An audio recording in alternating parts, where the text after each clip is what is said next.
Hmm? Ah! You're listening to the Run for Your Lives podcast.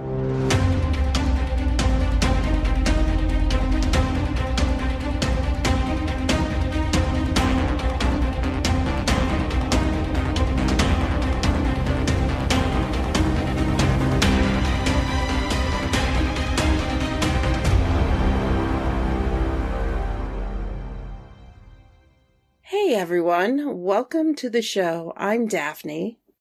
And I'm Pake. And this is the Run for Your Lives podcast. Yes, this episode starts off our new season, and we realized maybe we were being a little too crazy, a little too wild with all of our scary movies and such, so we figured this new season, it's a new beginning. We're gonna, bring things back, rein it in a little bit, and we're gonna talk about some different movies. Like, let's see, this opening one, let's talk about Sleepless in Seattle. Oh, that's such a nice one to talk about. It is. It's a wonderful, wonderful movie. Great romantic tale with a little bit of laughter, a little bit of comedy thrown in, Likes to have a little giggle every now and then. And, of course, still trying to fit the theme a little bit because when people, when this movie came out, people were running to the theaters like their lives depended on it, right? Oh, because it's so good. Yes. And remember, with this new season that we're starting, we've got lots of great ideas. Peg, you even brought up another movie that we'll be covering in the future. Do you want to give our listeners a sneak peek as to what it will be? Oh, are we going to give them little treatsies so early? Yeah. Okay. All right. Well, as you're listening now, you'll hear again at the end of the episode, I'm sure, but we'll go ahead and give you a little hint, a little sneak peek, a little preview of what's coming around the bend next week, as we're going to go ahead and continue on this journey, as we'll be talking about the movie, the Whoopi Goldberg classic Sister Act.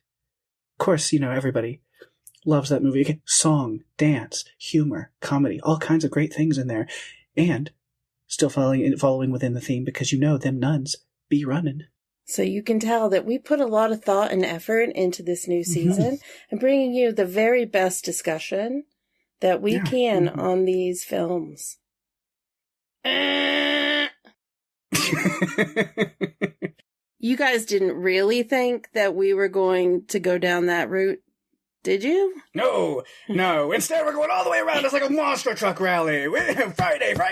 New episodes of Run for Your Lives. All action, all craziness, all the time. But yeah, we are going to kick it off. We're going to have a fun season. Lots of great stuff, including, of course, all the infected, because I can't use the Z word, because somebody's going to reach through time and space of the internet and punch me in the face if I do. 28 weeks later is what we're covering this week, of course. We got to talk about that post-apocalyptic horror film we all know and love, directed by Juan Carlos Fresnadillo, and released May 11th, 2007. Yes! We're really excited about this one because, well, unless you've been living under a rock, you probably know that a sequel is in the works, and it's going to be more than a sequel. It's going to be a trio of films. It's going to be a trilogy, and Danny Boyle is returning to direct this first film in the trilogy. There's a bit more information, and I'll tell you that later on in the episode, but I, for one, am stoked because it's reteaming the original group of producers, writers, and director to do this film, because Alex Garland is all in on it as well.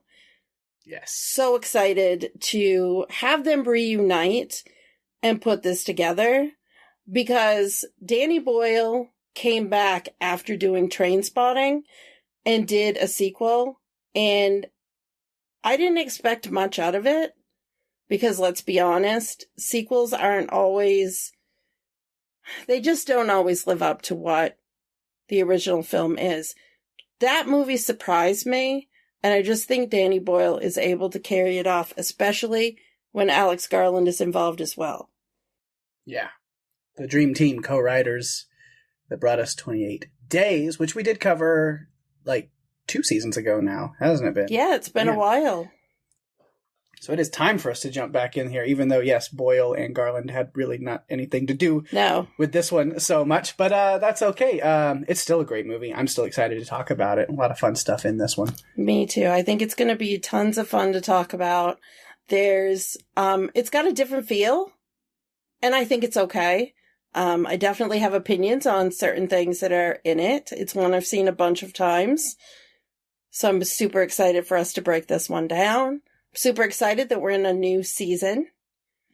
And if you came back a week early, then you noticed that we gave you a little special episode for the 4th of July holiday by, dropping an episode a week earlier than planned. Independence Day resurgence. So hope you guys enjoyed that.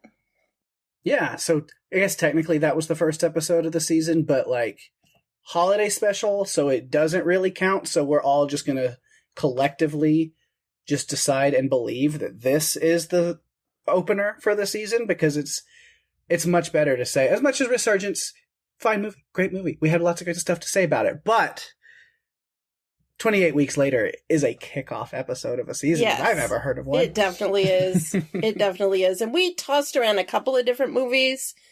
This is the one that was at the top of Pake's head when we made the decision. He didn't have to convince me very hard, because I'm all in on this series of movies. So I'm super stoked for us to talk about it. We will kick it off the way we always do. We have not changed this. We are going to do a few production notes. It was filmed in the wee hours of the morning, because you have to record at 3, 4 in the morning to get all the empty streets. It was done in Westminster, Greater London, England.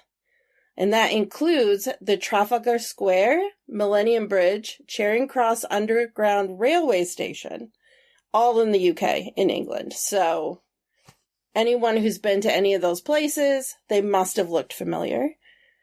This is a standalone sequel to the 2002 film, 28 Days Later. And as I mentioned, 28 years later is coming, although a few years early, if you think about it. I was like, at this point, just wait 28 years later, for real, legitimately, but not quite there, but close. Yeah, close. It's been 22.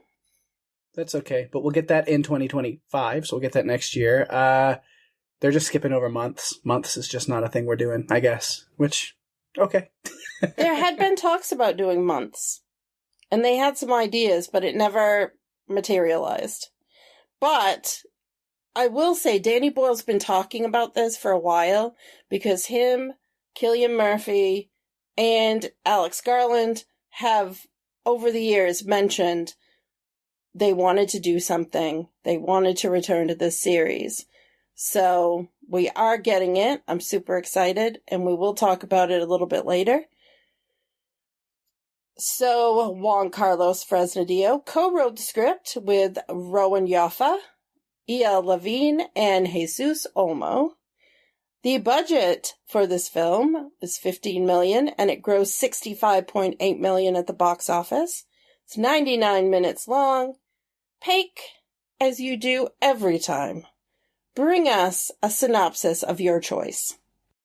Oh, every time. That is one thing. You said production notes stayed the same, but that's something I forgot to tell you that we are going to change for this season, is instead of a synopsis, I'm actually just going to give a retelling of the entire script, the dialogue, word for word, for the entire movie instead. All right. You go for that. I'll be back in about 6 hours. Okay, cool. With stage direct, it's not on a stage, but directions and scene setting and all that kind of stuff. I'm just the full script. I found them. And no, we're going to do synopsis. I'm going to keep the synopsis. It's a lot easier. I tried the ChatGPT thing and then it gave me one and I didn't like it. So I went back to good old trusty IMDb. Sometimes you have to. ChatGPT can be really good for some things, but it doesn't always capture everything in a synopsis. I've done it before, trying to write a preview or something. And it's like it doesn't even know what movie I'm talking about, because what it spits out has nothing to do with it. Right. Yeah. So we'll stick to the usual here, but for this one, 6 months after the rage virus was inflicted on the population of Great Britain, the U.S. Army helps to secure a small area of London for the survivors to repopulate and start again. But not everything goes according to plan. Yeah. How seldom it does. It's interesting. I have to point out before we even get started that Scarlett had concerns and everyone dismissed her. She was the only one who was thinking that things could, blow up in their faces, but... Won't somebody think of the children? Yeah. She was. She's like, I didn't know we had kids here. You should have come and talked to me before we brought kids in. Like, well, is this the safest place? Do you want them to be safe? What's really going on? And we don't, maybe their actions will be the thing that causes all of this to happen. It always happens that way. Either you need to listen to the kids because they're the only ones that are right, or the kids cause all the things to go wrong. I'm not sure. It goes back and forth. You never know. One or the other. It goes back and forth. One thing I wanted to point out is Danny Boyle handpicked Juan Carlos Fresnadillo to helm this movie because he loved a movie that Fresnadillo had done called Intacto, which is not a film I had seen, but now I'm interested. If it was his point of view on that one, then maybe I need to check it out. That always makes me feel better when the original person that created the film handpicks someone to direct the sequel. Yeah. Because that, to me, means that they're still invested and they want someone to carry on the story or bring new life to the story or tell a different story, but having a good point of view. Yeah, it doesn't feel like some studio kind of thing going like, oh, we'll handle it from here. Thank you so much. Because those sometimes don't go very well. Yeah. I know that Colin Trevorrow had picked J.A. Bayona to do Fallen Kingdom. I know the jury's still out on Fallen Kingdom as far as a lot of people are concerned, but that was always one thing that stuck out to me is that, the handpicking of a director it's an important thing. So yeah. I'm happy about it. For sure. So we have a lot to break down in this one. Character-wise, Pake, who did you consider to be the main character? Because I feel like it could go in two different ways. Well, I just based it off of the document that you sent me. Anyway, so technically, first I have the sibling team of Andy and Tammy Harris.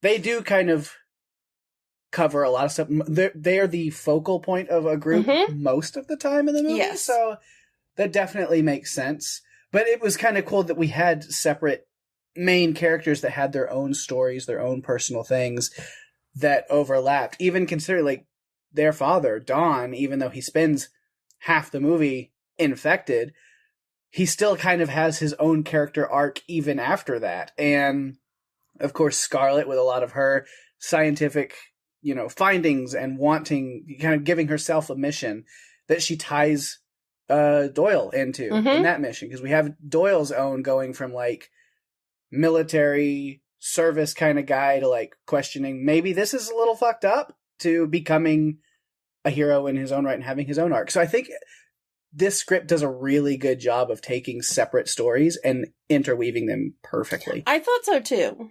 And even though I think the kids kind of kick into action what ends up happening, I think a case could be made for Dawn being the one that inadvertently made decisions at the beginning of the movie that may have also contributed to that. So I'm not sure. I feel like we have a lot to talk about. So. Oh yeah, lots of thoughts in a lot of different places. Yeah. But I say let's go ahead and start with Andy and Tam because that's kind of where we start, at least on our notes anyway. That's what I have mine set up as. So. All right. Don't question the process. We'll just go with it. Yeah, so we'll skip over a lot of the opening scene then, because that's more definitely Dawn-centered. But through that opening scene, I at least will say that we do get mention of Andy and Tammy, not by name, but we see Don and Alice talking and saying, that they just happened to pay for and send their kids on a school trip right before shit went down in London. So ended up saving them from what Don and Alice ended up having to go through. And then you're kind of questioning, like, but are they safe? Where are they now? What's going on? Which is then kind of tying it back to then the kids becoming the focal point of them returning back into London in this kind of safe zone that they're building, trying to rebuild. I do have like a whole section on like the military and all of that as a character. So it is a character. I can talk more about their plans for sure. In that, I guess. But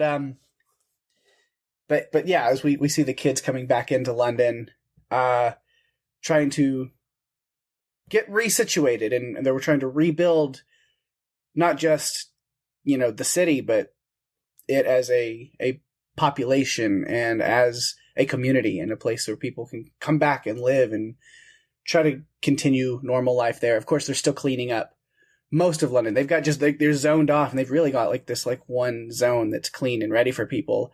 The rest of the city is still in shambles, and there's corpses everywhere, and there's a lot of cleanup to do. Yeah, and they're working on it. I mean, they've basically cordoned off the Isle of Dogs, which is an island on the east end of London.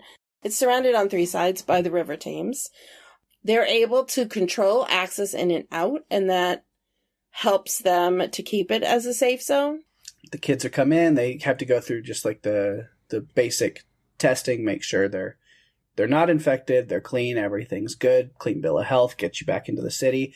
And that's where we meet them, specifically Andy, as his interactions with Scarlet, where we get to see, heterochromia iridium, which is, of course, the 2 different colored eyes, which, if anyone listened to Strange Indeed covering Haunting of Bly Manor, I can't shut up about that. It's legitimately one of my favorite things in biology that fascinates me so much. And I think it's super, super, super cool to where I was like, well, Andy's automatically favorite character early on because he's just got that going for him. So that's already I love it. He's a very resourceful kid, I think.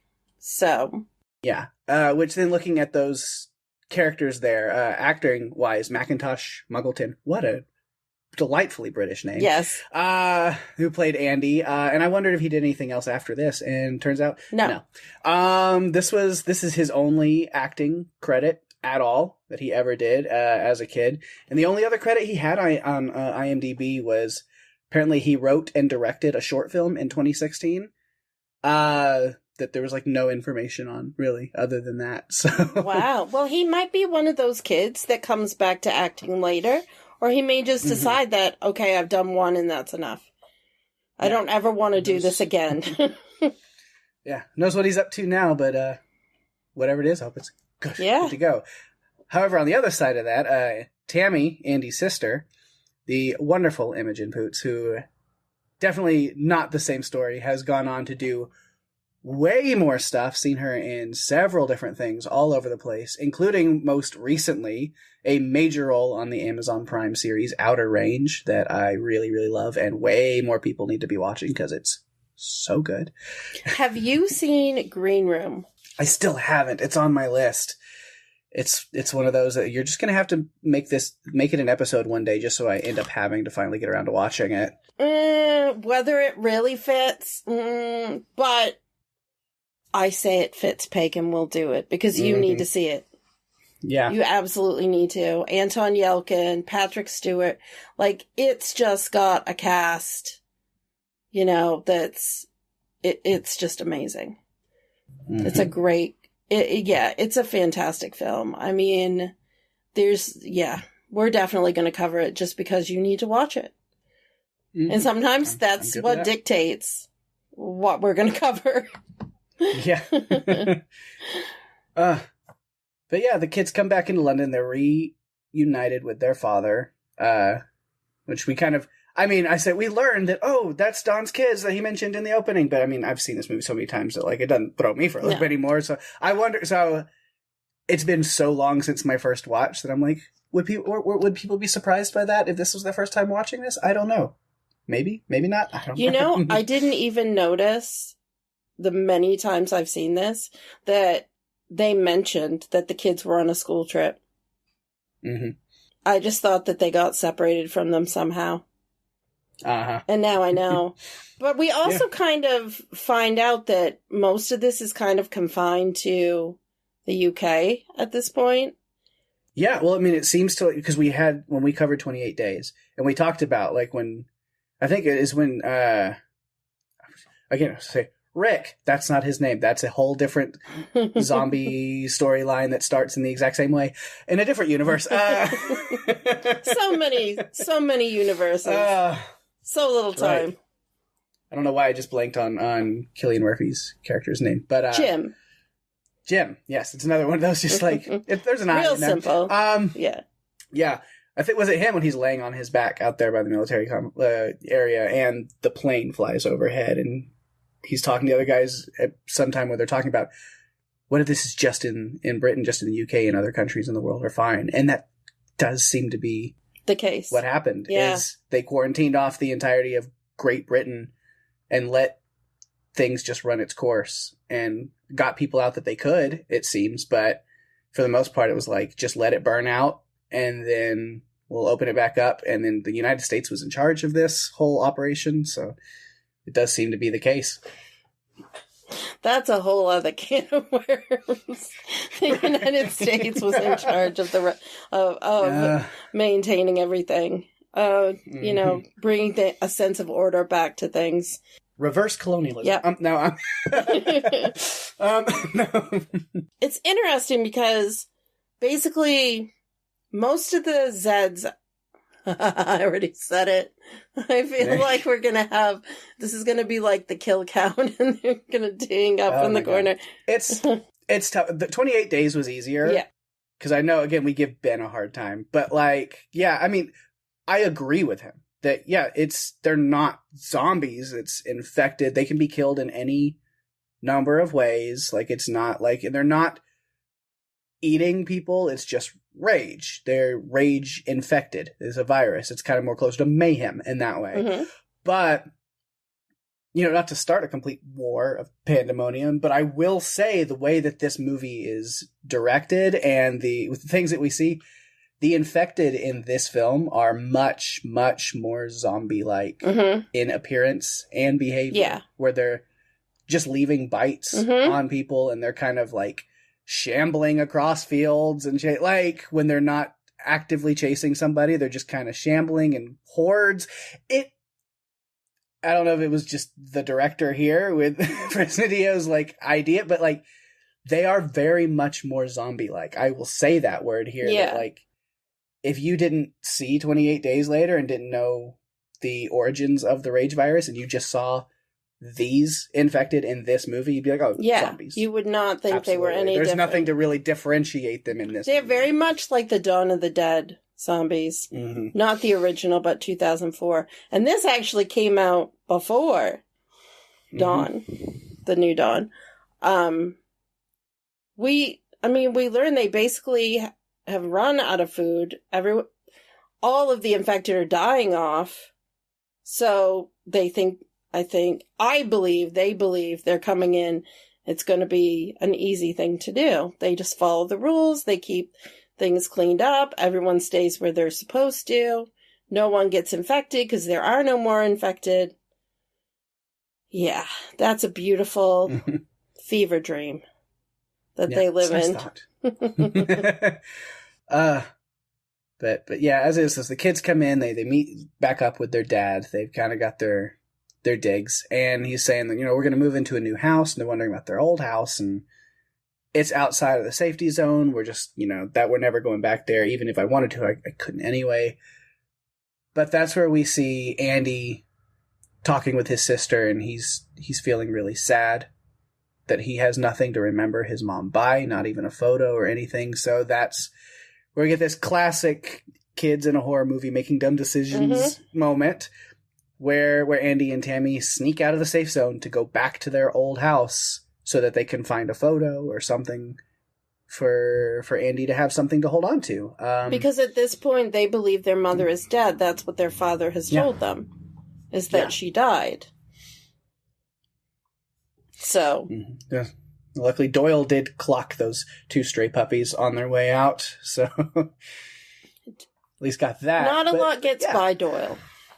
Mm-mm. He's very good. Not much at all. The amazing Jeremy Renner, before he was Hawkeye, before Marvel came along,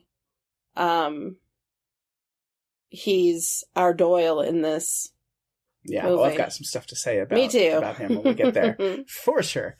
But yeah, so they're figure, we'll just go back to the house, get a photo, and come back, because you remember what they said. Nothing outside the perimeter except rats and dogs, and all the corpses that haven't been disposed of yet.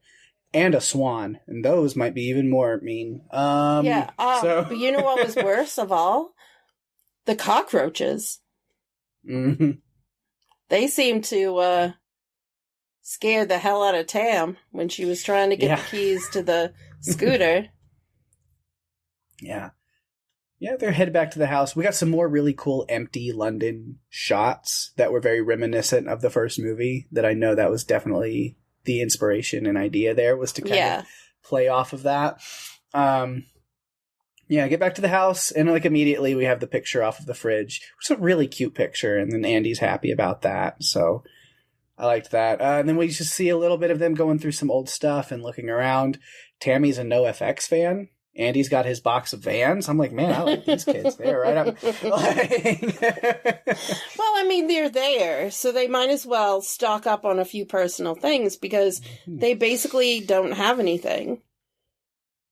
So Andy decides to take a few jumps on the trampoline in the backyard. As you do. I mean, it's there. You got to do it. Yeah. And that's when, going back in to try to find his sister, I don't know where she was. Yeah, stuffing shoes in a bag. Multiple pairs of flats in her bag. Yeah. That I remember. Post-apocalyptic fashion. It's important. It's very important. She didn't like the purple t-shirt that she was given, so she wanted some of her swag clothes. Yeah. Then that's when Andy finds way more than just a photo of his mom at the old house. Finds the real thing, the real McCoy, the big shebang, who she manages to survive 28 weeks ago what had happened somehow, and has been hiding out here at the house this whole time. It's familiar. It's like going to the mall, remember? Mm-hmm. It's what you do. Yeah.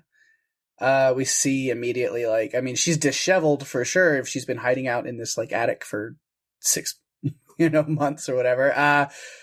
But then there's bloody spots in her eyes, and it's kind of reminiscent of seeing when people are infected. But she's talking, and she's hugging Andy and not ripping his throat and spine out. So things seem to be pretty good. Yeah. Immunity, I don't know. We'll have to see when we talk more about that character. No, it's an important concept even with Andy, so we'll get to it while we're still talking about them, I'm sure. Yeah, because that is uncovered in just a few minutes after those scenes, because as the little lost puppies have left the safe zone, the military is sent to get them and bring them back in. And that's when we meet Flynn, the amazing Harold Perrineau.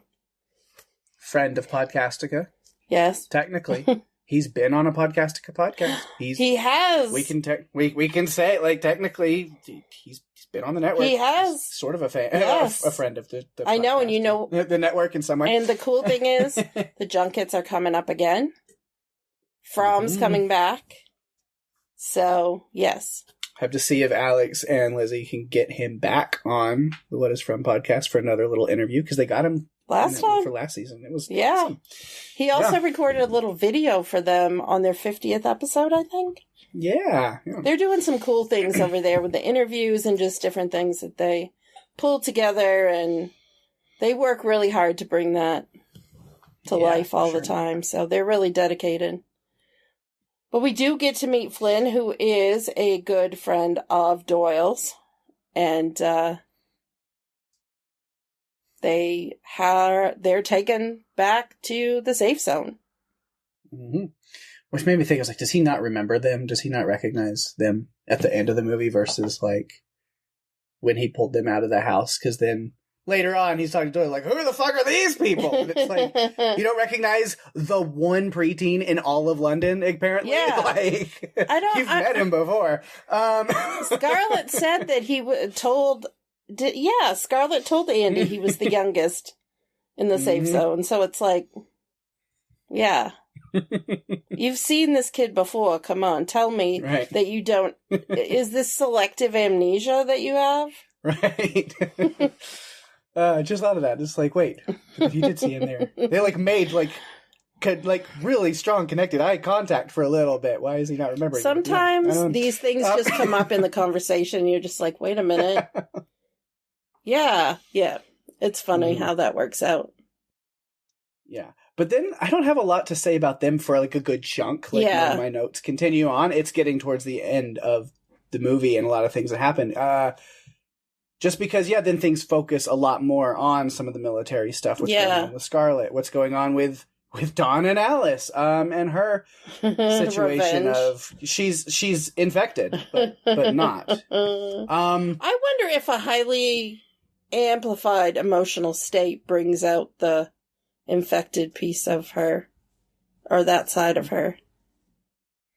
I don't know if it's something. I'm not really sure, because it seemed like a tender moment and then it wasn't. But we'll get to that. We'll give it to them. I have a question about that, but we'll get there. It may be the same questions I have, because I have a few questions, but we'll see. But of course, through everything, everything goes to hell.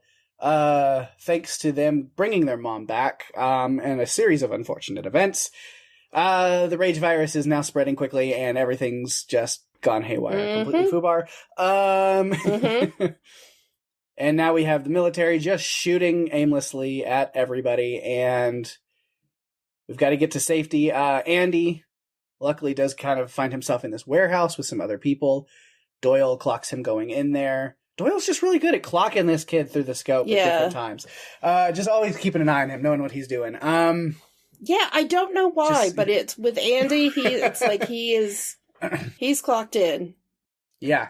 Because he has him in the scope, and he doesn't pull the trigger, even though like that is his orders. But I feel like at that point, I'd be like, it's a kid, and he's clearly standing there not doing anything. Right. He's not infected. Like, no, but I'm not. And that could be like one of the first things that really kind of makes Doyle question his post and his orders anyway. I think it did, because when they said just start shooting everyone, you could tell that Doyle was not, he didn't like it. Yeah. It really... He's like, confirm that order? Yeah. Like, am I hearing things? Yeah, just shoot at anyone when there were still people that could be saved. Yeah. He didn't like it. You could tell on his face. And he even looked before he started shooting. He still was like trying to really pinpoint and pick his targets. Yeah. He's an expert sniper. Yeah, it's great. He saved Andy a few times. Yeah. So the warehouse, Andy gets in there because Sam, I believe, is the guy that lets him in and gets him in there. And then he sees a few other people in there, including reuniting with Tam and Scarlett pretty quickly, which was good, because you're like really hoping, don't drag this out, like don't make a bunch of the movie then them being separated and trying to find each other again. And it's like, okay, no, we're good. They're back together very quickly. Moving on. And Scarlett has made it her personal mission to get them to safety, because she knows something. She's figured something out. Now, it's not 100% confirmed, but she's figured out a likely scenario. And so it's important to her to get the kids out. Mm-hmm. Yeah, and then Doyle shows back up there and is like, look, you guys think you're doing the right thing hiding out in this place. It was like, it's dark. Now's the time to go. Because, there's still snipers out there, but it's dark and they can only see you if they have their scope on you. So your likelihood, because like if you wait this out to the morning, then you're all screwed. Yeah. Like, because even he doesn't even know about the firebombing plans at this point, but he just knows that like waiting around, not the option. So they head out. They've got to try to get out of the city before, he gets alerted from Flynn about the firebombing, and he's like, all right, we got 4 minutes to get out right now. So, we've got to get out before that. We're going to have to deal with a few snipers. But, like, he was up there. He saw what was going on. He knows there's not a lot of them left. Yeah. So we're just going to do what we can. So a few of the people do get picked off. Scarlet gets shot, grazed. 'Tis a flesh wound. But yeah, she's good. But other than that, I love the moment, though, where you really see kind of the strength and bravery and heroics of Andy as they know that this sniper is out there, and Doyle makes the call to, like, it's funny because Sam's like, you're using me as bait, and he's like, no, he won't hit you. But then you see, as soon as Andy takes off, he's like, fuck. He's like, no, that wasn't the plan. He actually might hit you. Yeah. Like, they're expert snipers. I mean, they're not. Yeah. Yeah, it was weird because he was just like, he's not much of a marksman. I was like, are you sure? Because he did happen to hit that mirror, that tiny little mirror, out of your hand at that, height up in that distance. And he killed how many people? Like 2 or 3 people. Right. Yeah. It's like, you sure he's not much of a marksman? Or are you just saying that to make people feel better? Because, yeah. Yeah, it's... Panicking, yes. Yes. But not much of a marksman. I don't know. Yeah. But Andy just takes, because Sam is complaining about it and kind of about, like, I don't want to go. And he's like, if we don't go, we all die. And so Andy's like, fuck it, I'll do it then. And he just serpentine. Yep. Badass. He listened. He followed directions.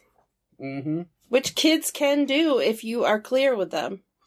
Yeah. And sometimes they just get sick of waiting for adults to do the right thing. Right. It's like, I guess I'm going to be the one in this moment. Yep. All right. Let's do it.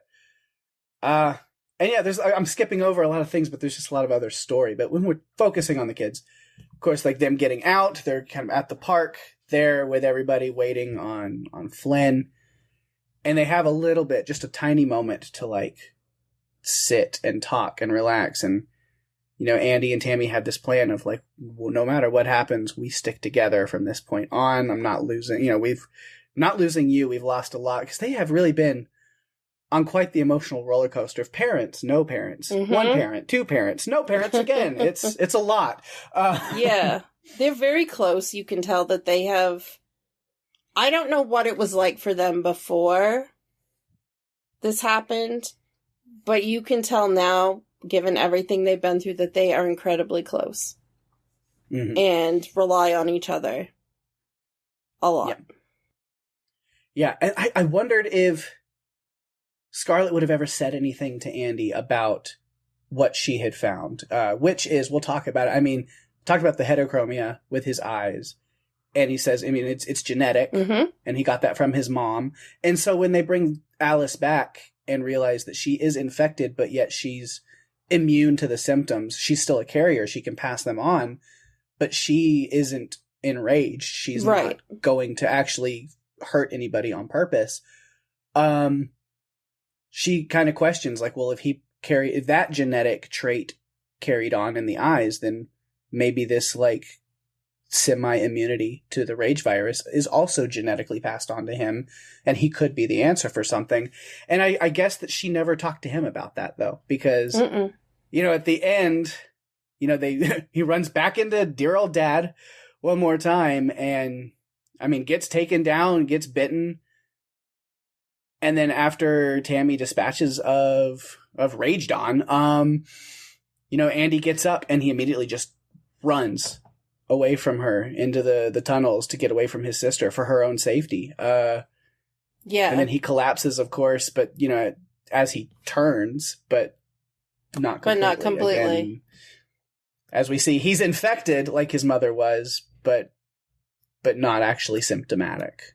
Yeah. It was Danny Boyle's idea to use the eye hemorrhage as a way to show that Alice and then Andy were asymptomatic and that they were virus carriers. Yeah. There was a deleted scene. Again, I have this on DVD. Of course you do. Me too, but I didn't watch that version. There was only 2 deleted scenes. I was like, I don't even know if I'm going to include them because they really weren't that interesting. Because one of them was literally them just, like, at, like, the cafeteria. At the, like, safe house apartments or whatever. And, like, there's, like, a conversation where Andy sits down and is like, eating some of Scarlett's cake, and then they just have this whole sweet conversation with each other, and then Dawn shows up, and it's like, oh, hi, and they just, like, basically just rehash or tell a bunch of, like, story, plot, exposition stuff that gets revealed also in other parts of the movie, so it's just, like, rehashing a lot of things, so they just cut it out. And then the other one being after Andy is bitten and gets up and runs, as he's running through the tunnels, instead of collapsing, he makes it past that tunnel, gets to another train station and sits down, and a train rolls in with his mom on it, and it's full of people living just normal life.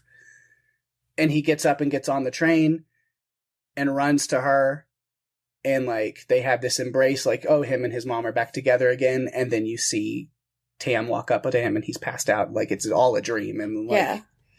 So, like, a like hallucination in some way. Yeah. It's kind of showing that, like, because, like, even in that dream, like, he's going towards her, and, like, then, like, he's infected and is trying to attack her, but then now he's back to normal again, and they hug. Like, it's like his brain is trying to figure out what he is and what's going on, how to stop it, like, how to keep it under control. Like, what do you do? Because it's rage, basically. And then that's when he, like, wakes up and then is like, am I one of them? Which kind of makes that more sense, because, like, he's been having this hallucination where he thinks maybe he is, and he doesn't know, and then... Yeah. But they cut that out, because, again, they figured just showing the eye hemorrhage is enough of a reveal, and cut that scene out. Yeah. I thought it was clever. They thought it was a little confusing, but I don't know. I feel like it made sense. Yeah. It was going on in his head. But. This kind of reminds me, the way that this story was told, it kind of makes me think of how we had Bird Box and then Bird Box Barcelona, where we had a different story going on in the same universe, told a little bit differently, and it's still related, though, and I feel like this was similar to that, in the same way. Like, I have an appreciation for it, because I know people can say, well, it's not as good as the first one. It's not. It's a very different different story. Right, but it's still very good. Yeah, I really, really like this one. Yeah. It's a great watch every time. To me, it's one of the sequels that holds up more than some of the others. Yeah. Because they didn't try to make it like a back-to-back, continuation of a story. Right. Mm-hmm. Yeah, which I like that, because it is a universal kind of story where it's like, I mean, we could follow the same people, but what else is going on in other places? And I like that it was like, it is a sequel as far as it does take place after the fact of the first movie. And it's like, oh, now we are seeing the aftermath, but it's not following the same people we saw before. Right. Let's see what happened during that initial outbreak affected a different story, a family. And let's make it a closer family. Instead of the loner who has found family, now it's this actual family who's dealing with things that are like really hard, tearing them apart, and like their connection through it. So it is a different story. And yet this one could also still be about real family, but also found family, because Scarlett and Doyle became their surrogate family throughout this adventure trying to get out. Sometimes family is who you find. You find your family even though you're not related by blood. What? What? I can't help myself. The real family is the friends we made along the way. Oh my goodness. Yeah. So, I mean, I guess it's mostly happy ending. I mean, he's, like we said, Andy, he's infected, but he's got that trait, the genetic trait, so he's okay. He's still himself. Just nobody make out with him, please. Then you'll be okay, I guess. Yeah. Funny enough, Flynn does not realize once they get to the stadium, Flynn takes them across the channel. He doesn't seem to notice that Andy's been bitten. Right. And so is it a happy ending? I don't know. Because here's where I question, did we need the 28 days later again on the back end of this? Like, I feel like if we just could have, they fly off in the helicopter and it's more like, and is there hope for humanity? We don't know. But instead we get this weird kind of, not really, pre-credits extra scene to end the movie where the chopper is down.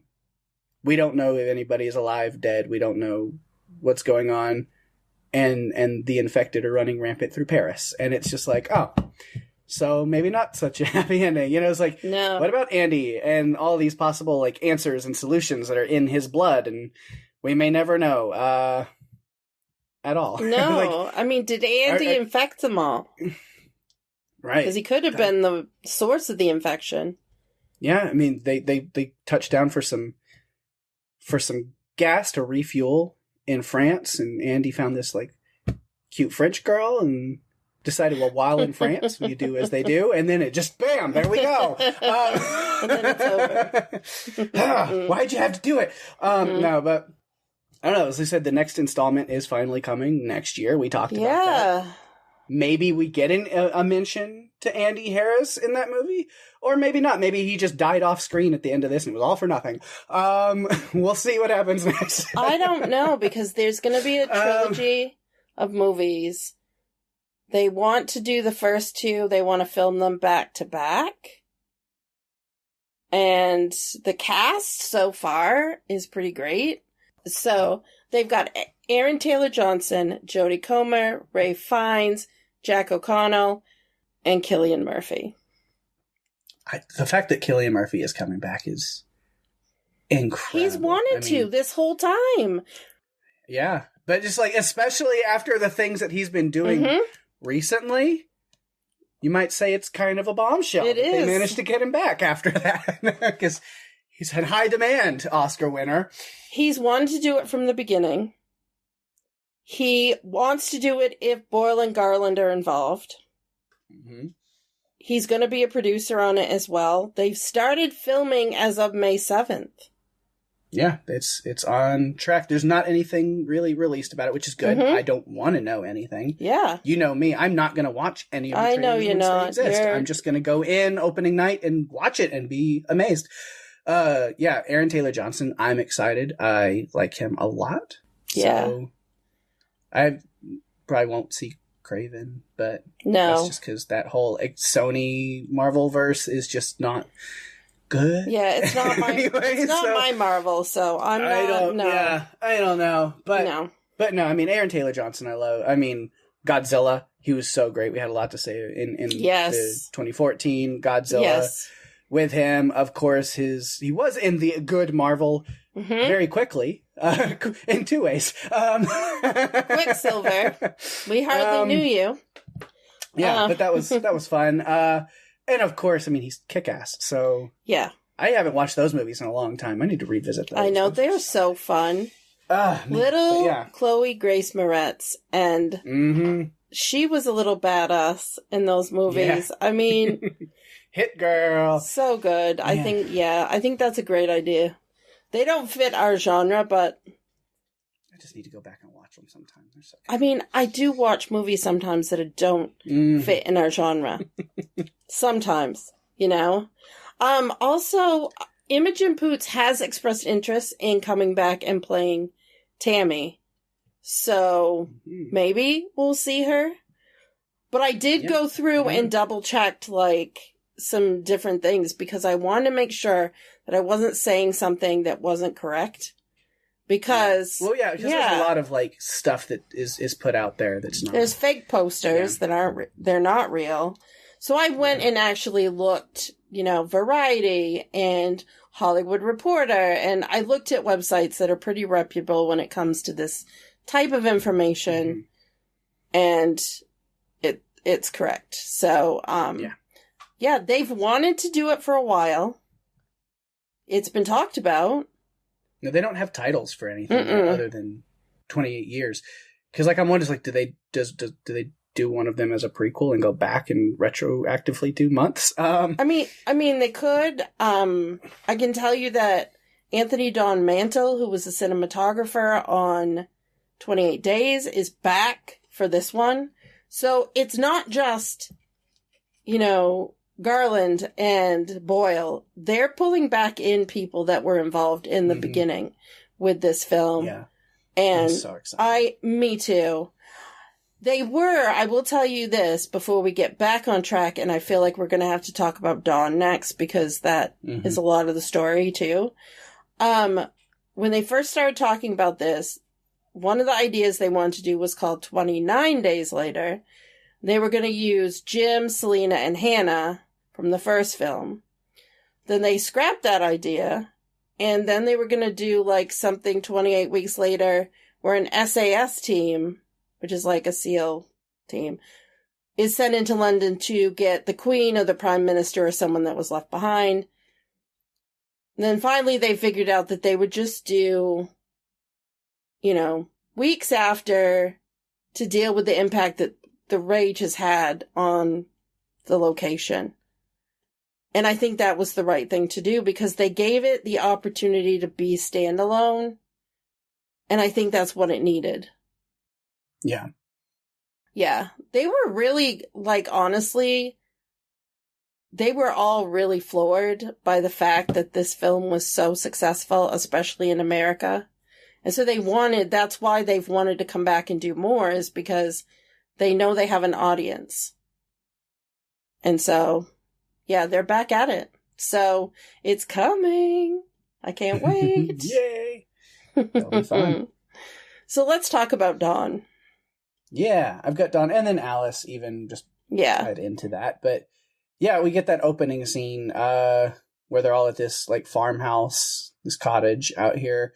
And it seems like they honestly haven't been there for that long. It's not like they've been surviving out there for months and months and months. This is kind of right at the start. This is while Jim is wandering around London meeting people, that things went down. They managed to get together, get out to this cottage, meet up with these people, and they're hiding out. And yeah, we meet a little bit of these. I think it's Karen. Characters don't matter. They're not here for long. Yes. But the one whose boboyfriend or husband went out. Yes, her Karen. boyfriend left 5 days ago, and then this guy Jacob is being kind of douchey. He tells he's definitely dead. Please go. But she's like, well, I'm gonna save food for him anyway in case he comes back. He'll be hungry when he comes back. And I like that his little line is just it won't be for the pasta if he does. And they're running out of food. They don't have a lot of choices. They're down to very little. And then this little boy shows up, and he was definitely very hungry, so the extra plate helped out. Unfortunately, though, I was like, well, way to go, kid. You brought all the monsters. He brought right some to the friends. Only they're not friendly. No. And so then anything they were trying to build there, just shit hits the fan, 0 to 100 in 2 seconds. It's I'm watching this. He's like, oh, look at all these cool characters we have. Lots of interesting. Never mind. No. Yeah, no. Then they all go. Bye. Yeah. To where it's just Don left over. He panics and locks the infected into the bedroom with his wife and this little boy, sacrificing them in order to make his own escape. I'm immediately you're well, that's gonna haunt him forever because that's coward shit, survivor shit, but coward shit. And I have the questions was it right? He did not have anything to defend himself. She did say to him, help, but the issue is Dawn also had to think about the kids. Did he really want to leave the kids behind with no parents at all? Do you think he made the right decision? He would have died. I think he would have died had he tried to fight the infected to save Alice. I don't know. I don't know. You see how long he was already all the way out in the yard running towards the boat when he looked back and sees his wife get grabbed. All of that time, he could have grabbed her himself and taken her out the door with him. I don't know. But she wouldn't leave the little boy. Yeah. I don't know. That point. Don seems like a pretty strong, capable individual. That's when you just go in there and you yoink the kid out up in your arms and you say, all right, I'm grabbing you and taking you with us. Let's go. Mm-hmm. I don't know. I feel like he had a lot more of a choice and a chance than he says he did. Yeah. I really do feel it was to set up he made a cowardly decision that that cost her life, at least he thought initially. I mean, and again, he tells his kids that their mother is dead. He didn't see her dead body. Do you think it was right for him to say that? Yeah, I don't think he was necessarily in the wrong there, because for all intents and purposes, I mean, she was in that room, she got grabbed and pulled away from, like, there is absolutely no thought in anybody's mind that anybody's immune or not going to survive something like that. I mean, yeah. I think that is a fair assessment to go like, oh yeah, she's definitely dead after that moment. Yeah, I would think so too, but I don't know. I tried to be empathetic to him and his decisions, and I just got grumpy. Like, I was like, But we're talking about Robert Carlyle, okay? He's been in Boyle movies before. He is an impeccable actor. He actually was supposed to be in the first movie. He was supposed to play Major Henry West, which is the part that Christopher Eccleston had. But Carlyle he had to turn it down because of scheduling. But he was supposed to be that guy. And I could see him as that guy. Because he plays menacing really well. So I can see him in that role.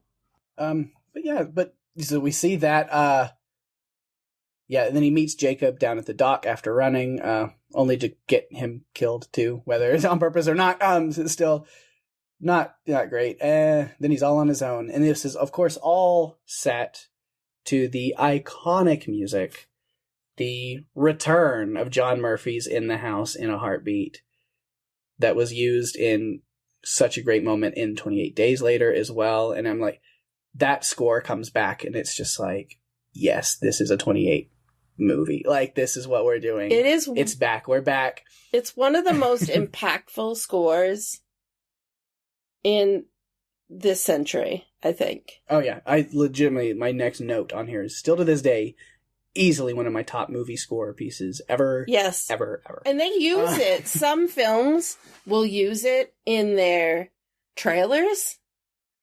And it's like, when I hear it and I'm looking at the trailer, because I do watch trailers, I'm just like, that's 28 Days Later. I don't know that you should be trying to use that iconic. Yeah, I don't know. It's taken me to Zombieland. Not the movie, but you know what I mean. It's taken me to that place of fast-running zombies or infected. And I won't apologize to Ben.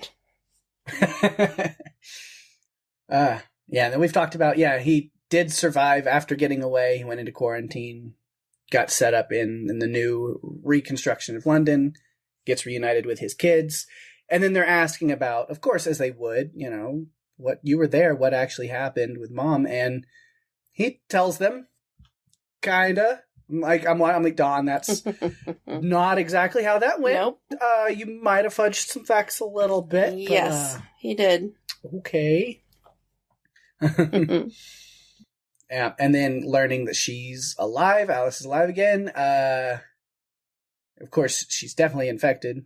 Does seem to be immune. We've talked about that. Of course, he doesn't have a chance to talk to Scarlet or Stone or anybody else about what's going on there. Why would his key card allow him? Where was the security detail? I mean, that didn't make any sense. We've just established she's infected and she's a carrier and can pass it on. So let's just leave her in that room with zero soldiers anywhere near her to be guarding her or watching to make sure somebody doesn't just walk in. And you know that her husband has clearance. Why would you not turn it off? Right. I mean, because it's a volatile situation. I don't know. That makes sense to me, but I'm starting to think, it's okay, because sometimes things that make sense, they just don't occur in these movies. Right. Department of Suspension of Disbelief exists for a reason. Yep. Because he's going back to her because, of course, what he's told his kids and what happened there. I mean, him running across the yard and looking back at her as she gets grabbed. Like, old Donnie's going to have some splaining to do now that she's back. Definitely. And then he goes and talks to his kids, and they're asking him questions, and they find out that she's still alive. Of course, I mean, you know, they found her and brought her back, and now that he's finding out, and then Tammy's kind of like, you said she died. And they're kind of... They're angry. Sort of an accusatory tone, but really they're just like, they're mad, and they're like, you need to explain what's going on. And it's like, man, he's been reunited with his kids for like a day, and they're already yelling at him. Kids, am I right? And I was like, that's maybe why Don, as an infected, it just seems to be targeting Andy for some reason. He's just like, right before I died, basically, you were yelling at me, and now I'm mad about that, so I'm just going to tear your face off, you little shit, for yelling at me. Like, is that... He's just... The whole situation where he becomes infected, I just want it. I don't know. Part of me thinks that she infected him on purpose. Like, somehow. I have that note, that like thought where I'm like, does she know? Was her like, oh, I forgive you, and kissing him, like some kind of version of the most extreme petty revenge imaginable? Like, that's what I think. But then the way she like reacts in real true fear whenever he like turns back on her, I don't know. Yeah. I don't think so, but like part of me is like, but did she? I don't know. I kind of think that she infected him on purpose as revenge for what he did by leaving her. And I look at the situation like, I get it. But then I also look at the fact that this all was because they needed to get a picture. Like this, the catalyst for this. And yet, when everything burns up, the picture burns up with it.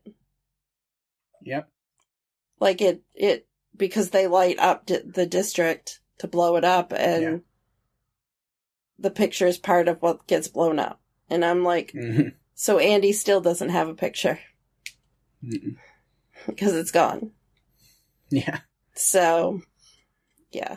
But yeah, so of course we learn as the audience about her, like, oh, she's not immune per se, just, you know, like the she's a carrier to pass the virus on. We learn that Don doesn't, right before he shows up to give her a big ol' smooch to start the whole damn thing. Oh, and it's a very intense kiss. Way to go, Don. We did it. Yeah, and that's when shit hits the fan. Don is infected, and he just doesn't want to keep it to himself. Yeah, it's a honestly really sad moment, though, that like after all this time, you end up actually killing her for real, then at the end, and then essentially yourself. I mean, there's no coming back from that infection. No. You're a corpse. I mean, you're a zombie at that point. Yeah. Pretty much. I mean, like, you're gone. And then all these other people, of course, where you started this whole chain reaction of an entire second wave of the rage virus scouring its way through London and beyond. Yeah. You are the catalyst for that piece of history. The spread of the rage. Right. Yeah, just the way he like takes her out. It's just like, it's all very just heavy. And... Yeah. I felt bad for her. I'm just like, you know what?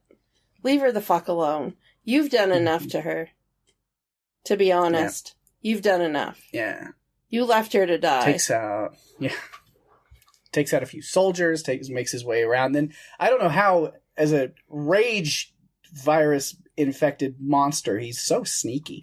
But he manages to like sneak around in all the hallways and stuff and not really be noticed, even to where the military have confined all of these people into this like parking garage to like bar them off and hold them in place. And he's just like, comes through the back door like, oh, hey guys. And as we learn there, it takes just one Donald to stir up a whole crowd of calm, good people into a murderous, violent frenzy. That's something that this movie, and totally only just this movie and nothing else in life, has taught me.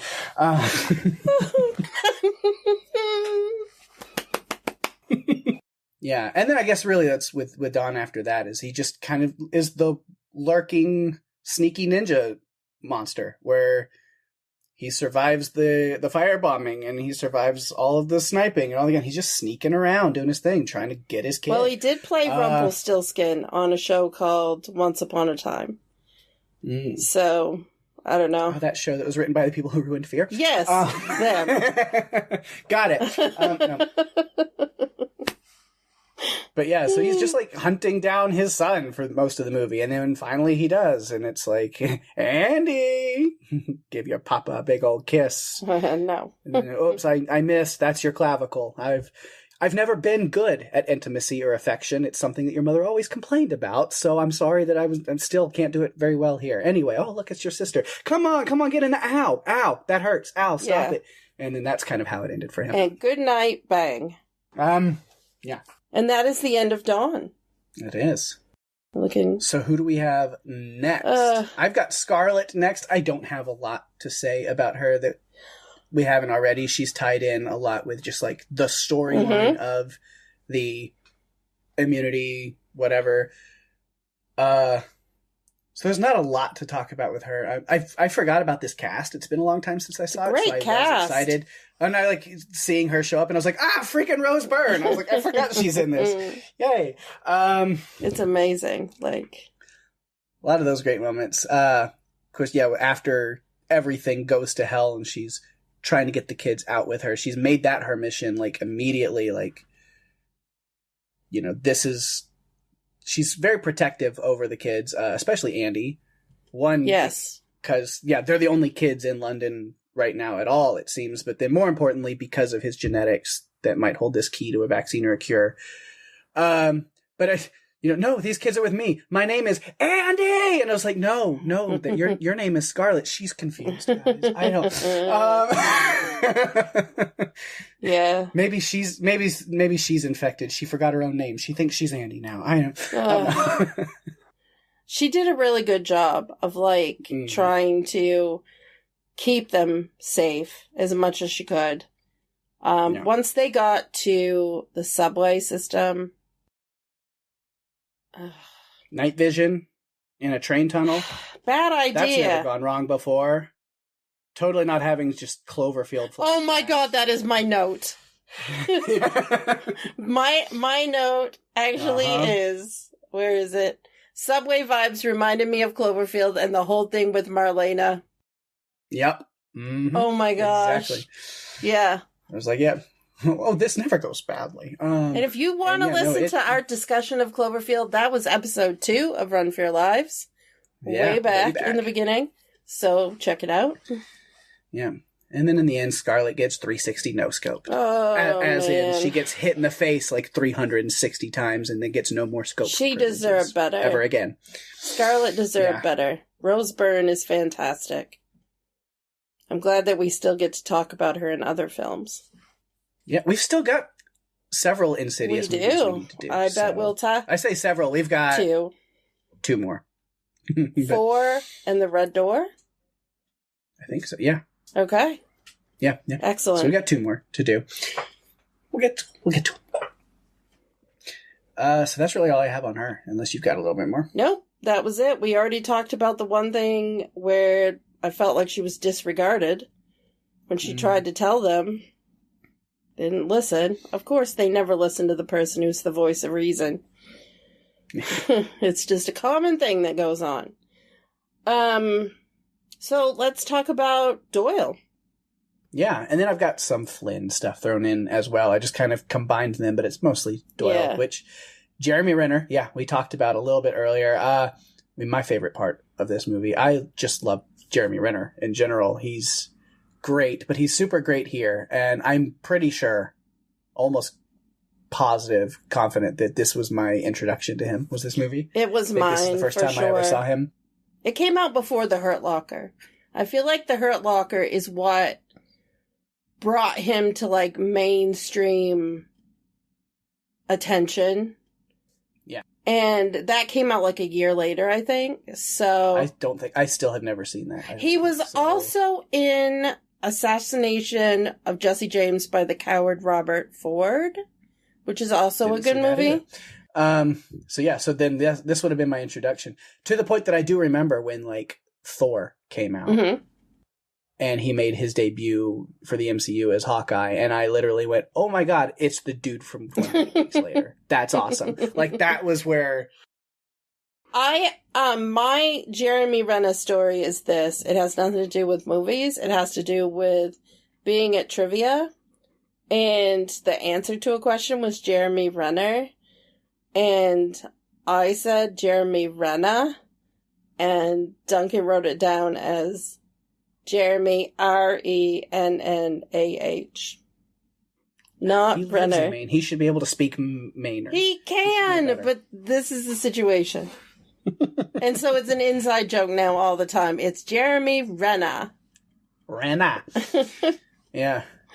Which my random note on Jeremy Renner is he put out an album this year. He's done several. Like, he's a great musician. He's got some good music. But he put out an album this year that is very good. Like, legit tears in my eyes listening to some of it. It's pretty emotionally impactful. Of course, because... Did he record this after his accident? Yes. Okay. It came out, they recorded after, and it came out early this year. Because that's why it's very emotionally impactful, is a lot of the songs, it's all there's a lot of reference to his accident and near-death experience and coming back stronger, and the relationships that he has, and how much more life and experience and family and people mean to him now on the backside of it. And he's just such a strong person. He gets very vulnerable and talks about a lot of the really tough stuff about his recovery in that album, but there's a lot of positivity in it too. It's a great album. Is it? It's definitely on my short list. I was just going to ask you, We'll see. Is it top 9 worthy?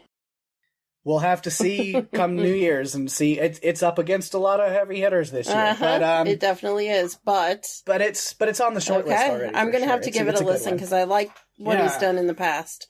He comes up whenever they do actors who are also singers. He's come up a few times in some of those trivia rounds. It's yep, it's Jeremy Renner. Doyle as a character, I really like, to the point where, we did before, I think he's someone that could be on a short list at the end of this season of characters. Yeah. Again, it's very early, but again, we usually are season opener is always kind of a big heavy hitter of a movie anyway. It was Shaun of the Dead last time, back. Right? Yeah. 2 seasons ago it was. Yeah. Oh, it's been 2 seasons since we did Shaun? Oh, yeah. Tucker and Dale was the opener for last season. Oh, my gosh. Yes, you're right. Well, technically Bloodlines was, but again, it was a holiday weird thing, Insurgency. Yeah, holiday specials do not count. They do not count. They just drop. And again, it's a little surprise for you. Happy holidays. Yeah. So we talked about Flynn with Harold Perrineau. So the military security force and stuff that Doyle is part of right now, at first it seems really they're just government paid peeping toms. That's their whole job, right? At TV is watching people in rooms. It makes me think that whenever I stay in a hotel again or any place, I'm going to make sure the blinds are closed because you don't know who's peeking in. Especially in big cities like that, where all the buildings are up like that, and you can just look across and into windows all the time. No. But the military's headed up by Idris Elba, General Stone, which is funny to me. Him there, Idris. He plays an American soldier stationed in London, when he himself is a London born and raised British actor who spent a lot of time working in America. So yes. Also a great DJ. Yes. He does live in London himself now, but because I was I had to look that up because I was does he live? Please tell me he lives in New York or something now, because then it just makes it perfect where it's he lives in London. A Londoner living in America playing an American living in Britain, working in Britain. But still it kind of works. He's done a lot. He's probably stays in America a lot for other things. So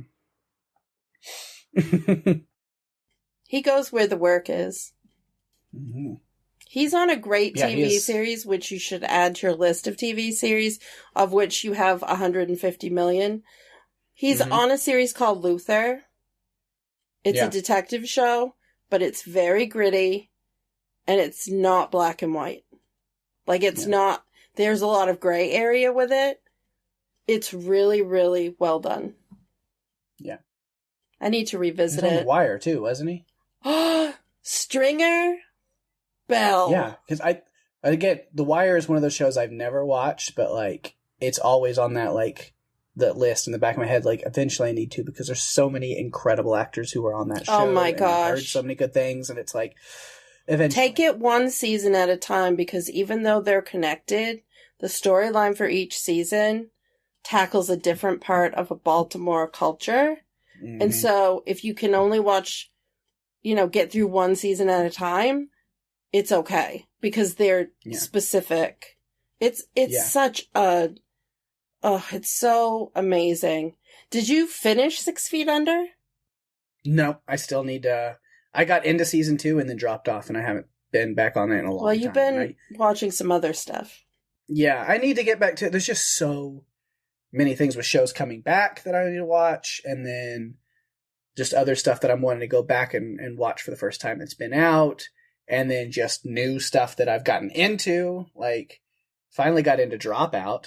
Ben will like that reference, or at least that call out. I finally got his Dropout subscription, and like all of my free time I just want to give to watching freaking Dimension 20 right now. So you're living in a D&D world. Yes. You really have to come out and play. And I am just a D&D girl. Living in a D&D world. Is that what's I think that's it. So D&D is coming to Dead by Daylight, and so I think you at least have to come play a couple rounds so you can see what it's like. But that's not helping us with the situation not at all. Here. That was a side tangent. You guys are used to it by now. Happens all the time. Yeah. Yeah, so what was I saying? Yeah, so peeping Toms. Government-paid peeping Toms. Until shit hits the fan, which they're hoping it doesn't, so really they're just like, hopefully this is all we have to do is stand around and watch TV and talk shit to each other and watch people. But of course that's not how it goes, because everything again hits the fan very fast, very hard, and it doesn't take long to where, as we talked about, soldiers just start firing on everyone, infected or not, coming out of the buildings. And we've talked about a lot of this. Doyle's looking out for Andy as he gets away, but it's just like he's losing all hope and faith in everything that's going on. All set again to In the House in a Heartbeat. I'll never get tired of it. No, oh my god, score. It's so good. So good. I love it. It's just one of those scores that you know it when you hear it. Yeah. Yes, I've talked about it. Yeah, because he does desert his post, and he's not super happy about gunning down innocent civilians. No. We had a conversation about that. Although, devil's advocate, I'm like, if your only goal is to stop a spread of the virus by any means necessary, it makes sense. You're in a quarantine small area, scorched earth. That's what, that's what Code Red was supposed to be. Yes. Is like, things go sideways. Blow it up. Crush it all, start it over. Yeah. Where just... That's even if it's at the detriment of everybody, all these new civilians that have moved back in trying to restart, it's like, baby with bathwater, start over again. You have to reset. You have to reset. Yeah. But Doyle, again, was just kind of, not even interactions with Andy, but just kind of seeing him in passing and seeing things that are going on. Like, it's enough to make him question it, and he goes down, and we talked about that with... It grounds him, I think. Getting them out. It grounds him. Seeing Andy brings him back to being a humane person, I think. Yeah. And luckily he has Flynn on his side in the air, where Flynn alerts him, you got 4 minutes to get out of that zone before it's firebombed. Here's a meetup point at Regent's Park. You can get there quick, avoid the snipers. You get in. We talked about, getting them out. And then once they're sitting there at the park waiting on Flynn, I talked about the kids having their conversation about their parents and them. But we also have the conversation between Doyle and Scarlett where she doesn't tell Andy, apparently, what he holds, but she does tell Doyle, alerts him about the importance of keeping these Harris kids safe. And he immediately steps into gear like, got it. I've got a new mission now. That's what I'm doing. And that was his focus. And that's why he was very firm with Flynn about, you need to take these kids. No, you don't take them there. You need to take them across the channel. You need to get them out of here. Because Flynn was concerned that they would never let him land if he had civilians with him. Mm-hmm. So... Yeah. And Flynn does fly in, the helicopter scene. That's just... I love that part. We talk about a lot of different movies. Like, there are scenes and images that immediately jump to your mind when you think of certain movies. Yeah. Like, I mean, last season, earlier, I mean, like, Annihilation, Bear. Like, that's what comes to my head. There's, like, certain things... You know, it's like The Mist, the ending scene. Yep. No matter what. Yeah. Like, there's so many different movies that, like, a specific image comes to your mind the second that you hear about that movie. This is the one for 28 Weeks Later for me. It was 28 Weeks Later, I just... The helicopter coming at an angle, chopping all of them. Like, that's what's going to It's like a lawnmower. It's fantastic. Mm-hmm. And the effects, while not the best ever, were not as bad as they could have been. Because similar things are in Sharknado or those types of movies. It didn't look like that. This was pretty serious. I liked it. It's a cool scene. It's wild, but I love it too. You know, Flynn just going in like himself, really, I guess. But Doyle ends up making the ultimate sacrifice which before that, after they get away from like the infected and he takes out a few and they're going to meet back up with Flynn, there was a weird line where he like stops with Andy and he's like, "You tired? Me too." And it's like, okay, he's just trying to like, you know, match the level, the energy with a kid. I get that. I do it all the time. And then he says something. He was just like, "I'm going to need you to help me out with your sister," and then runs off. And I'm like, I don't even know what he was supposed to mean by that. I don't, what? Maybe because his sister was a bit freaked at that point. I didn't see anything. I'm like, I don't know. I kind of didn't. It was just like a weirdly placed line where I was like, what? Is this supposed to be in here or should that have been cut out?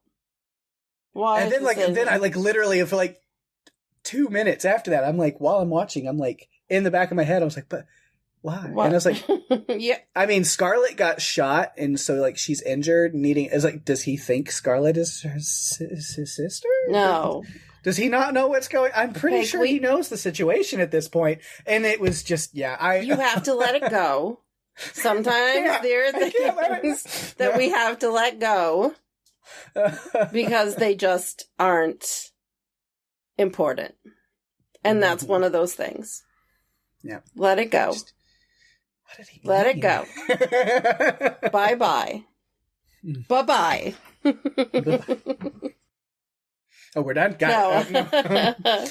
But yeah, then I just said, yes, this ultimate sacrifice. I mean, Doyle's not abandoning these people. At least the ones that are left, the two kids and Scarlett, they're the ones that matter. The other people, no. Well, he only had Sam, and Sam thought he could help with the mowing of the infected, and learned very quickly, no, that was not going to happen. And then that was, oh man, that was something. Yeah, Sam's trying to pull off his own Green Day, and he's trying to hitch a ride. He is, only it didn't go quite so well. No. Yeah, so he's going to get them to the stadium with or without him, whether Flynn likes it or not. Yep. You will take them. And yeah, that's where we kind of get that big final scene with Doyle, which, hiding out from infected and poison gas inside a car. Mm-hmm. Not terrible. Car not wanting to start. Terrible. Flamethrower dudes creeping up through the gas. Really terrible. Mm-hmm.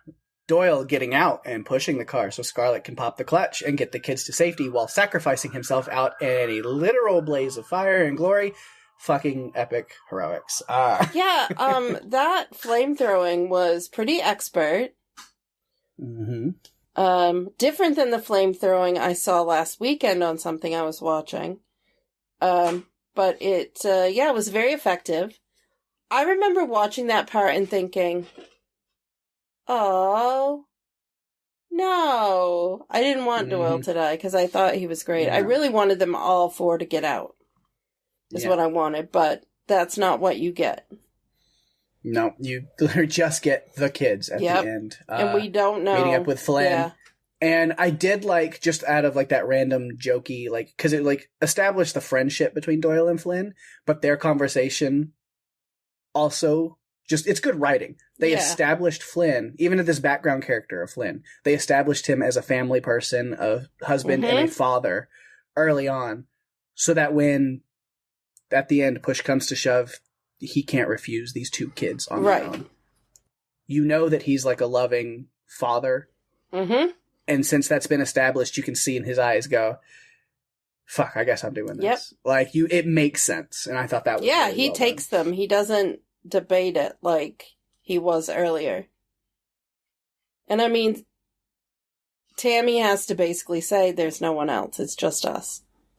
And so he had to grieve the loss of his friend and realizing he's got to get them out. That was that was Doyle's last mission that he was focused on. And so I feel like that made it a no-brainer for Flynn at that point. Yeah. So, do you have any more notes there? I mean, we talked about Doyle's death, so there's probably not much more notes to talk about after that. I will mention that Millennium Stadium in Cardiff doubled for Wembley, or the interior of Wembley. Because at the time of the filming, Wembley was still under construction.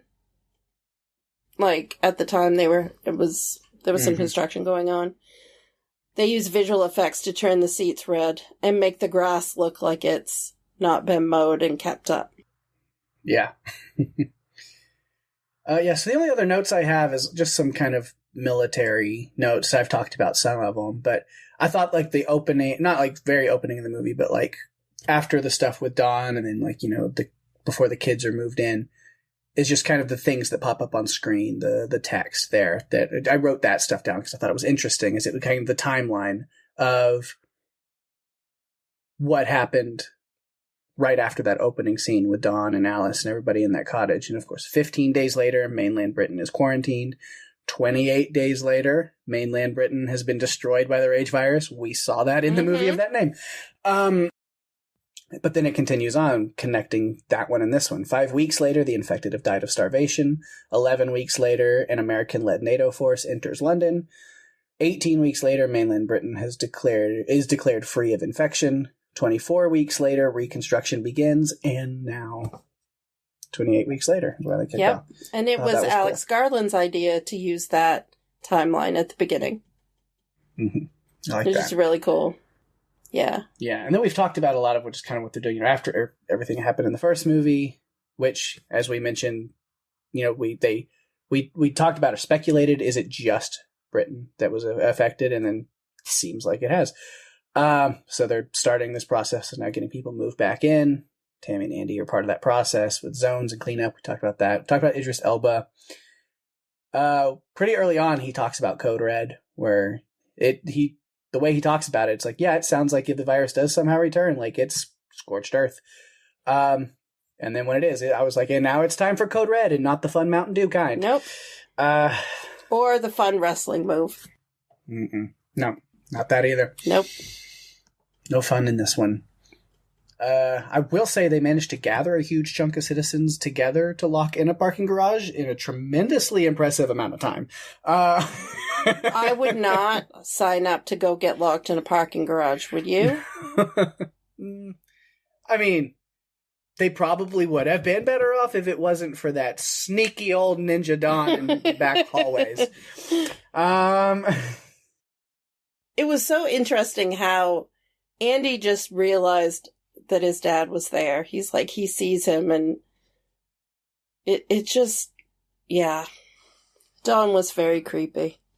But again, Robert Carlyle does these types of characters really well. It's like a wheelhouse for him, I think. And then, the firebombing and stuff. And I just said, well, so much for all that reconstruction. And then even after that, they cross the channel, they go under the tunnels. I was like, and also so much for containment. Yep. And then it was all through Europe. I do think it would have been clever to end it with them flying off in the helicopter, because then it would have been similar to the way the first one ended, where we don't know what happened to them after. They just ended up at a house, and they made a sign out of material. We don't know anything after that. I think it would have been cool. But I also think that this sets it up so they could still do a lot of different things with it. Yeah. So I guess we'll find out what happens 28 years later. I'm so ready, Pake. They're talking about it being released next year. It seems to me like when they announced it might happen back in March, to me it seems like it's moved very quickly. And I'm down with it. Because I think Alex Garland and Danny Boyle, I think they've been planning this. I think they've had ideas. And so that when the time came, they'd be ready to run. And I'm definitely looking forward to seeing what they do with it. Yeah, for sure. It's going to be great. There's a bunch of sequels this year and next year that are coming out that I think the potential is great. And it's just going to be exciting to see how it plays out. But I don't have any other notes. All right, so we wrap that up. Another season opener, official. I know, right? In the bag. We did. Yeah. And we didn't have to wait 28 weeks later from the last episode. No. No, that's good too. Could have been fitting, but I don't think people want to wait that long. I don't want to wait that long. No, me either. I'm not that. Oh. There goes the feedback phone. So. Oh my gosh. Well, I guess we'll have to get onto that and go see what people had to say about this opener here. All right, a little bit of feedback this week on this one. It's always great to have. See, we've got two really great big messages right here for 28 weeks later. And Daphne, go ahead and let you take the first one. Yes, and our first message is from Catherine. She said, I've seen 28 Weeks Later a few times, but I forgot all of the plot except for the first 10 minutes. The camera work and music did an amazing job reflecting that initial panic. I watched the series once upon a time last year and loved seeing Robert Carlyle, a.k.a. Rumpelstiltskin, playing Dawn, another morally complicated character. The turning of Dawn resulting in the death of Alice was quite rough, but the helicopter zombie massacre was amazing. I missed a few plot points, like how zombie Dawn survived and ended up in the same area as Andy to bite him. I'm looking forward to 28 years later to see what shape this world is in and if a vaccine or treatment was developed from Andy or Tammy. Maybe, unless that helicopter crash at the end of the movie just definitely killed him and it was all for nothing. Who knows? We'll have to wait and see. We will. And, there are lots of little tidbits out there in the ether. The issue with that is it's hard to figure out what's true and what isn't. And for me, it's not, because I don't want to look at any of it. Exactly. That's where we differ. Mm-hmm. All right. And then we have one from Alma. Great to hear from you, Alma. Says, I was just watching to refresh my memory. I remember why I don't rewatch very often. First off, the infected are super fast and so violent. They freak me out every time I watch. And poor Alice being stuck on that bed while her husband turned is probably the most terrifying scene of the entire movie. That guy didn't just bite her, but violently shoved his thumbs in her eyes, covering face emoji, vomiting emoji. Both very fitting. Funny thing is that her husband contained enough of his faculties to get out of the room, even though he was fully turned. That puzzled me, but I guess we wouldn't have much of a conflict if he remained stuck in that room, right? And I was totally grossed out at how much saliva Alice's husband had when he went to kiss her. Needless to say, he is my least favorite character of the movie. Not a surprise. I think many agreed with you, Alma. Well, if you'd like to submit feedback on this movie or any of the others that we've covered on Run for Your Lives, you can find us at Facebook and Instagram at Run for Your Lives Podcast. You can email us at runforyourlivespodcast@gmail.com. And if you're enjoying the show, be sure to tell your friends. We are available on all the podcast players, including Apple, Spotify, and YouTube. Go to runforyourlivespodcast.com for all the links that you're ever going to need. And if you really want to help us out, give us a review on Apple Podcasts, as that is the best way to share the love and get us out there even more. We really appreciate it. Absolutely. Always love the love. Love is good. Of course, talking about sharing the love, got to give those shout-outs to things going on in the Podcastica universe around us. My other podcast, Strange Indeed, Rima and I, barreling through this final season of Sweet Tooth. So we will have episode 6 up next week. So episode 5 is out now. We are on the back half of this show. Just a few episodes left. 3 left that haven't been recorded. And I'm going to be so sad when it's over, but also really loving it, really enjoying it, and glad we're spending one more season with Gus and company. Great, great show. So if you're not watching Sweet Tooth, check it out. Binge through it. Listen to our coverage over on Strange Indeed. It's been fun. Also, Cast of Us continuing their Walking Dead rewatch. Jason and Lucy covering the season 3 episode Walk With Me this week, so you can go check that out. That rewatch has been awesome. And, of course, Lucy, on her own, aside from working with Jason, is with her partner Peter, covering The Bear, season 3 right now, on Let It Rip, the Bear cast. And that has been awesome, because not only are they covering each episode of The Bear week to week, but then doing their little cooking segments based on recipes and food in the show, which is really cool. So they covered season 3, episode 2 next this week, doing a little bit of some Maddie Matheson chicken piccata. So that was really cool. Definitely check that out as a foodie and a fan of The Bear. I love it, so you should definitely check it out as well. House of the Dragon in their 2nd season right now has been incredible and shocking and wonderful. All the things you need from anything Game of Thrones. And Rennie, Veronica, and Wendy have been doing an incredible job with their coverage over there on Dragoncast, so definitely make sure you check that out as well. Plus Alex running the immediate discussions over on YouTube, the immediate reactions, instant reaction kind of things right there as soon as the show is over. Check out the podcast YouTube page. You can see them talking about the episodes right then. That is also great to go check out.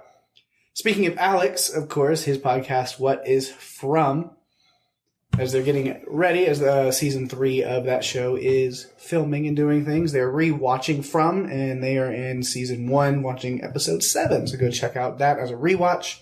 Knowing everything they know from both seasons, go back and rewatch that episode and talking about that. If you are watching Interview with a Vampire, then you can check out Vampcast with Danny, Laura, and Mark. They have Billy and Becky on with them this week. Everyone's getting together to cover this week's episode, and that will be awesome. Go check out that as well. And then lastly, outside of podcast, always got to give some love to our friends over at TV Podcast Industries, who are still working through The Boys, season 4 right now. So check that out weekly as they're covering that. And then if you want more of me and Daphne with our friends Jeff and Jerry, you can also check out the Buffalo podcast. It's a little different. No TV shows, no scripts or anything, really. It's just a free-form kind of comedy, just conversation, banter podcast where we get together, shoot the shit, talk about what's going on for the week, tell a bunch of jokes, try to make each other laugh, play a little game. It's a good time. It's something fun, a little something new, creative outlet for us, and we're having a blast with it. So we'd really appreciate it if you go check that out as well. You can go to buffalopodcast.com to get the links and stuff for that. It's a blast, at least for us. Hopefully you will check it out and like it as well. But that's all for the shout-outs. Now we got to know what's going on next week right here on Run For Your Lives, because that's right, this was the season opener, and now we're back every week for the next however many weeks, 25 weeks or so. We've got a season here for you. So as the season rolls on, what are we doing next week, Daphne? A slacker must navigate his way through a corporate office after his coworkers are turned into violent, efficiency-obsessed maniacs by a new energy drink. No, this is not the Belko experiment. And no, it's not mayhem. It's Office Uprising, the 2018 film directed by Lynn Oding and starring Brenton Thwaites, Jane Levy, and Zachary Levi. Yeah. So that's what we have for you next week. Nice. It's an interesting one. I think it's over on... It's a Crackle movie, if I remember right. Is. And then so I think I had to rent it on Amazon. It's kind of floating around in different places. But yeah, it's a little known one. I had never heard of it until Daphne brought it up. So we decided to give that a look. So if you want to do the same, it's interesting. It's fun. And we'll be talking about it next week. So if you want to give feedback and stuff for that, we definitely would appreciate it. And we'll get to that next week then. We definitely will. And that brings us to the end of another terrifying episode. Thanks for listening. I'm Daphne. And I'm Peg. And if you have to run, you better run for your lives. Bye-bye.